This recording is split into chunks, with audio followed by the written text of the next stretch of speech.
Have you ever been travelling in a foreign country and you've had your guidebook with you, but it's an old guidebook?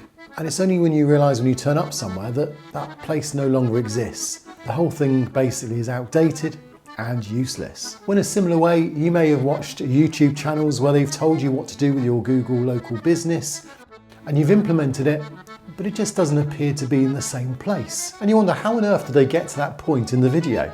It just doesn't exist. The advice might be outdated, it could even be damaging to your business. And I know this is a real challenge for small businesses because of your comments and your replies to me, is that sometimes things just don't seem to be relevant any longer.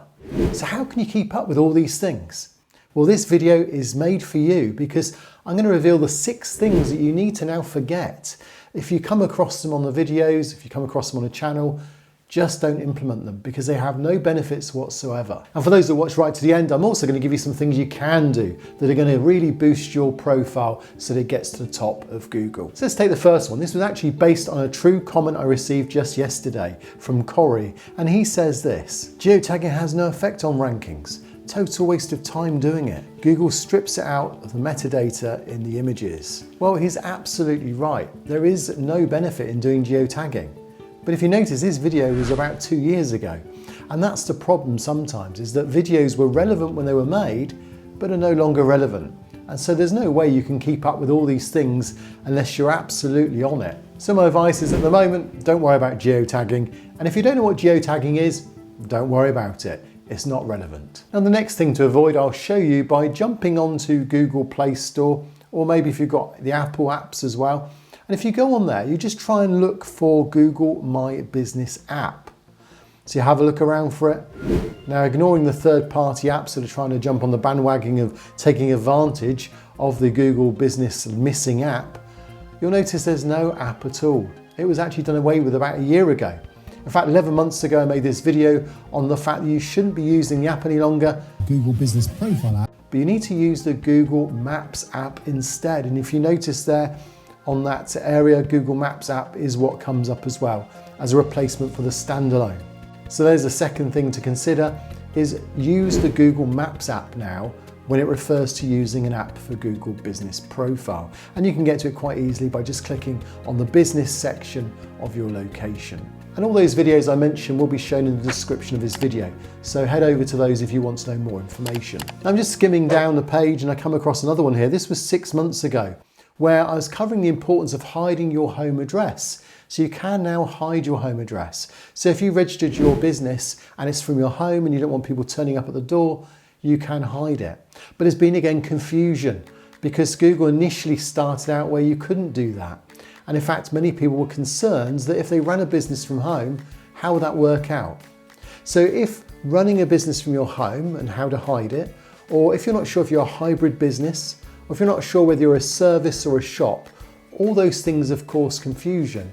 And there's a video that's going to explain those things for you. So I'll put a link down below so you can get that straight as well. But that's been a lot of confusion because Google's kept on changing the goalposts. Now, before we go any further, if you've got some tips that you have come across that you think don't work anymore, or you think we should be avoiding or should have mentioned on this video, then put them down in the description below or in the comments below.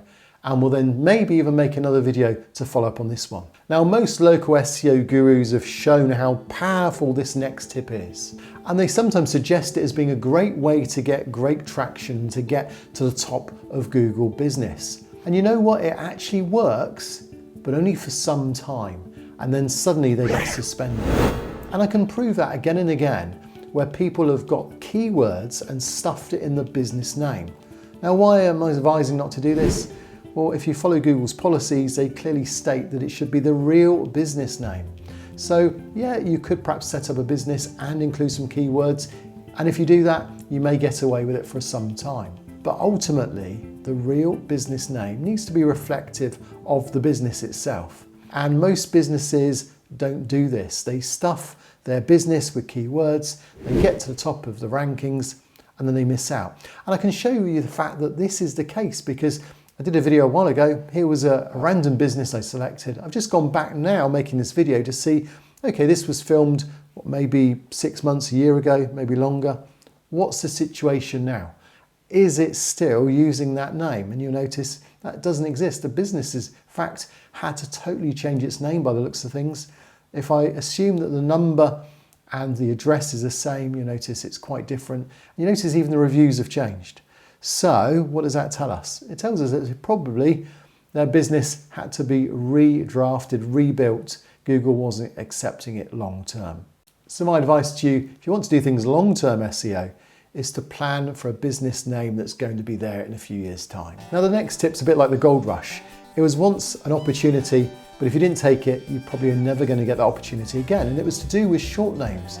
So you can't get short names now. If you come across a video, as there's one here 3 years ago about getting and claiming your short name, if you claimed it, you still have it. If you didn't claim it, you don't have it. And ultimately, I don't think Google's actually particularly used it at this stage. Maybe in the future, it'll prove to be different, but currently as it stands, if you haven't got your short name, if you watch that video, you won't be able to get that. Now you may find that sometimes learning local SEO is a bit like learning a new language.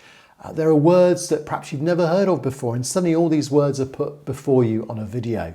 So you may have come across NAP, you obviously know SEO, you may have come across EAT, you more recently may have come across EEAT. They talk about map packs and they talk about other things that probably you've only just come across in recent times if you started recently. But the biggest confusion is the way that Google constantly changes its control panels and its devices as to how you edit your Google business profile. So if you start looking for, say, the Google Business Manager, you may struggle to find it because it got renamed and the way it works is totally different.